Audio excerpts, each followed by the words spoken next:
despair in the face, swear in the face, this fucking world better prepare to get laced because they're gonna taste my. Fine. I'll do it myself. I got that television. Kan ku kejar mimpi, kan ku terbang tinggi, tak ada kata tidak, ku pasti bisa. Kan ku coba lagi, ditemani pagi, tak ada yang tak mungkin, ku pasti bisa. Assalamualaikum warahmatullahi wabarakatuh. Kak, perkenalkan kami dari Universitas Yayasan Bengkulu, Fakultas Ekonomi, Program Studi Akuntansi. Nah, kami di sini akan mewawancarai Kakak mengenai bisnis yang Kakak jalankan saat ini. Sebelumnya, kami ingin mempersilakan Kakak untuk memperkenalkan diri. Oke, halo semuanya. Perkenalkan, nama saya Leni. Saya pemilik toko Baby Aquamarine yang bertempat di Lingkar Timur, Jalan Semangka. Ada lagi? Nah, saya di sini ingin bertanya kepada Kakak. Sebelumnya, kenapa Kakak memilih bisnis baby shop ini? Kenapa tidak memilih bisnis lainnya?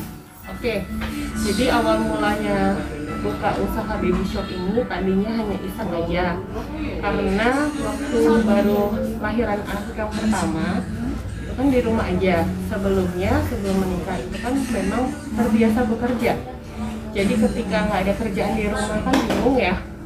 Nah, jadi awalnya itu dapat barang-barang kebutuhan bayi di Bengkulu 10 tahun yang lalu kurang lebih, itu susah, belum banyak lah usaha ini. Jadi waktu itu karena sebelumnya kuliah di Jakarta, jadi kebanyakan beli barangnya di Jakarta. Dan waktu itu kan tidak ada Shopee, tidak ada Tokopedia yang ada fasilitas gratis ongkir, dan itu kan lumayan jadinya ya. Nah, setelah dari situ jadi kepikiran, pertama untuk memenuhi kebutuhan anak sendiri, kedua karena sulitnya mendapatkan barang-barang tersebut di Bengkulu, akhirnya terpikir untuk gimana ya supaya untuk menjual aja sekalian barang-barang itu. Awalnya hanya online aja di rumah, dan kemudian ya nggak tahu sih sampai bisa akhirnya ya buka toko. Awalnya sih hanya iseng aja. Kakak tahun berdirinya Kakak buka usaha ini, dan kira-kira berapa modal awal Kakak untuk membuka? Oke, awalnya berarti 10 tahun yang lalu, waktu anak saya umur 3 bulan. Itu di bulan Mei tahun 2012. Kalau modal awal karena hanya standar rumahan ya waktu itu ya, nggak kepikiran untuk melakukan toko, hanya beli online. Itu modal awal hanya 5 juta 10 tahun yang lalu ya. Jadi memang barangnya nggak lengkap dan yang biasa aja menurut saya orang-orang butuhkan waktu itu. Kira-kira Kakak udah ada kepikiran memiliki cabang, atau Kakak udah memiliki cabang di sini nggak? Sampai sejauh ini belum punya cabang ya, karena status saya itu ibu rumah tangga. Jadi untuk bagi-bagi waktu kalau punya cabang itu belum terlalu cocok lah gitu, karena masih harus fokus ke anak, fokus ke urusan rumah tangga. Jadi saya rasa cukup kembangin satu dulu sampai benar-benar pas, nggak kepikiran buka cabang malah untuk bisnis yang lain, karena kan Bengkulu nggak besar ya, masih terjangkau lah ya. Bukan yang satu tempat lain yang makan waktu panjang perjalanan gitu kan. Dan kira-kira berapa jumlah karyawan saat ini yang ada di toko Kakak? Jumlah karyawan ada 8, SPG ada 2, 10 ya. Iya, 10. Dan kira-kira jam berapa Kakak itu buka toko ini dan tutup toko ini? Bukanya dari jam 9 pagi sampai jam 7 malam. Memang nggak sampai malam banget, karena balik lagi saya kan ibu rumah tangga, masih ada kewajiban di rumah, jadi hanya cukup sampai jam 7 malam aja. Terima kasih Kak sudah menjawab. Pertanyaan selanjutnya akan dilanjutkan oleh rekan saya. Baik Kak, saya akan menambahkan pertanyaannya. apakah menurut kakak lokasi tempat usaha kakak ini sudah strategis? Kalau strategis itu ya nggak banget ya, maksudnya cukup lah, tapi bukan lokasi yang strategis banget. Karena ini kan pertama di daerah pasar, ya, bukan jalan protokol, bukan jalan utama lah ya. Tapi sejauh ini sih saya cukup bersyukur lah ada di lokasi ini, gitu. Cuman kalau dibilang strategis ya belum terlalu strategis, tapi cukup lah. Terus menurut kakak barang yang kakak jual ini udah bervariasi? Sejauh ini sih cukup bervariasi, cuman kalau dibilang lengkap itu ya karena barang bayi itu banyak banget ya, dari brandnya, dari jenis-jenis barangnya, dan selalu ada pembaruan untuk barang-barangnya. Jadi sejauh ini sih cukup, tapi untuk lengkap banget sampai yang varian apa, merek apa semua ada di sini tuh ya belum, tapi cukup lah. Bagaimana kualitas barang yang kakak jual itu? Karena kita standarnya baby shop ya, standar baby shop itu ya dari yang menengah sampai ke atas level ya. Kalau untuk kelas ada kan ruang baby yang standarnya grosiran, itu kan kualitasnya beda ya. Jadi kualitas di baby shop kita harus sesuaikan dari kalangan menengah ke kalangan atas. Jadi cukup berkualitas ya.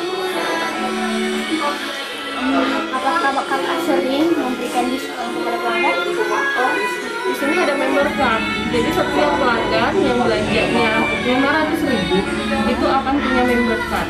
Member card ini akan dipakai mereka ketika belanja untuk dapat diskon 5%. Gitu. Kemudian nanti juga ada loyalty card. Itu jadi setiap mereka yang berbelanja 200.000 untuk kebutuhan bayi-bayi dan 300.000 untuk kebutuhan sembako anak, itu akan dapat satu stiker yang bisa dikumpulkan untuk dapat kumpulin poin. Nanti ditukarkan sama voucher belanja. Bagaimana kakak mengatasi pandemi COVID-19 ini yang maksudnya dalam apa sih? COVID-19 terhadap pengaruh pasar penjualan gitu maksudnya. Jadi awal-awal COVID memang kan kita semua itu terbatas loh kemana-mana. Si penjual takut, si pembeli juga takut. Jadi waktu itu kita siasati dengan live Instagram. Nah, jadi si pembeli bisa lihat, bisa tahu produknya, kualitasnya, informasi barang apa aja yang ready di toko itu bisa dari live gitu. Nah, jadi mereka pun bisa pakai karena sekarang banyak ojek online gitu. Jadi barangnya bisa diambil di toko. Jadi kita jaga mereka juga jaga kita. Terima kasih kak. Pertanyaan selanjutnya akan dilanjutkan ke teman saya lagi. Oke. Kak, saya ingin menambahkan kira-kira keuntungan kakak per hari ini berapa? Kalau keuntungan namanya bukan toko itu kan nggak stabil ya, bisa di atas sekian dan atas sekian. Jadi kayaknya kalau dibahas keuntungan berapa itu saya nggak bisa sebutin karena bervariasi. Kalau persennya kak? Oh, kalau persennya juga nggak bisa disebutin karena bervariasi. Jadi intinya gini, kalau dari keuntungan makanan itu jauh lebih tipis lah daripada keuntungan yang berupa barang-barang. Ya, barang-barang misalnya kayak baju dibandingkan dengan keuntungan susu atau popok itu kan jauh. Karena yang kebutuhan harian itu akan lebih tipis untungnya. Cuman kan repeat ordernya lebih tinggi. Karena gini, kita beli susu 1 bulan misalnya butuh 5 kaleng, 6 kaleng. Tapi untuk beli baju kan paling cukup 1 atau 2 kali gitu. Apakah hasil tersebut cukup untuk hiburannya kak? Sejauh ini sih cukup ya, setidaknya bisa tetap bertahan karena bertahan itu lebih susah daripada memulai. Dan yang penting yang kerja sama saya juga nggak pernah telat gajinya dibayar. Dan juga kita bisa tetap variasiin untuk barang-barang yang ada di toko. Bagaimana kakak menghadapi jika ada kenaikan harga barang sewaktu-waktu? Kalau itu kan sejak pandemi ya, memang banyak yang naik barang-barang. Ya kalau barangnya naik, otomatis kita naikin juga. Ya kan, nggak mungkin kita tetap di harga yang lama, karena memang dari distributor atau supplier pun sudah naik harganya.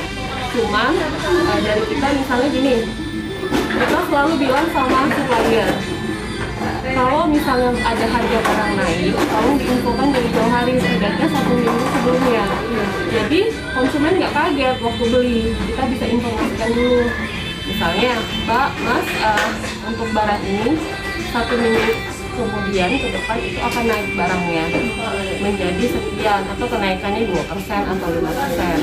Jadi orangnya kan nggak kaget waktu datang lagi, ini toko mahal-mahal aja, kan nggak. Tapi memang dari suppliernya sudah naik dan kita sudah informasikan sebelumnya. Bagaimana strategi kakak untuk mempertahankan bisnis ini? Kalau strategi ya, itu ya dari pemikiran aja ya. Karena gini, secara teori sama praktik itu pasti akan ada perbedaan.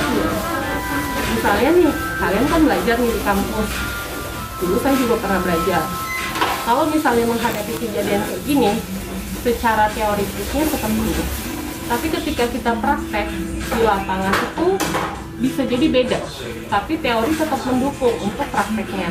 Tuh. Jadi kalau saya sih strategi banyak doa aja. Ketika banyak doa dapat ilham kan dari yang di atas ya. Jadi itu aja muncul. Kalau kita nanti munculin member card. Kalau lagi pandemi kita live gitu.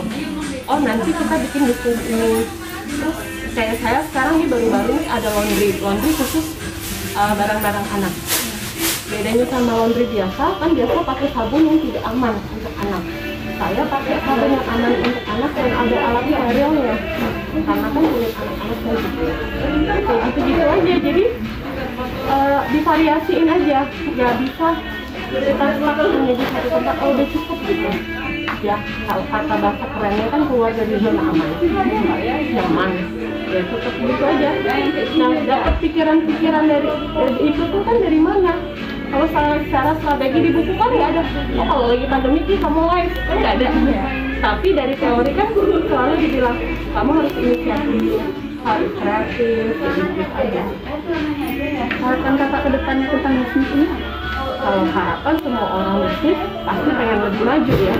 Jadi maju, bisa bertahan, terutama lagi zaman corona kayak gini. Ya gitu aja, doain yang penting sehat aja. Ya Kak, terima kasih sudah mau menjadi narasumber kami. Nah, terima kasih atas waktunya ya Kak. Cukup sekian wawancara kami dengan Kak Leni sebagai pemilik baby shop yang bernama Baby Aquamarine yang berdiri kurang lebih 10 tahun dan berlokasi di Jalan Semangkaraya, Lingkar Timur, Bengkulu. Kami mohon maaf jika ada salah kata dalam penyampaian wawancara yang kami lakukan. Sekian, wassalamualaikum warahmatullahi wabarakatuh.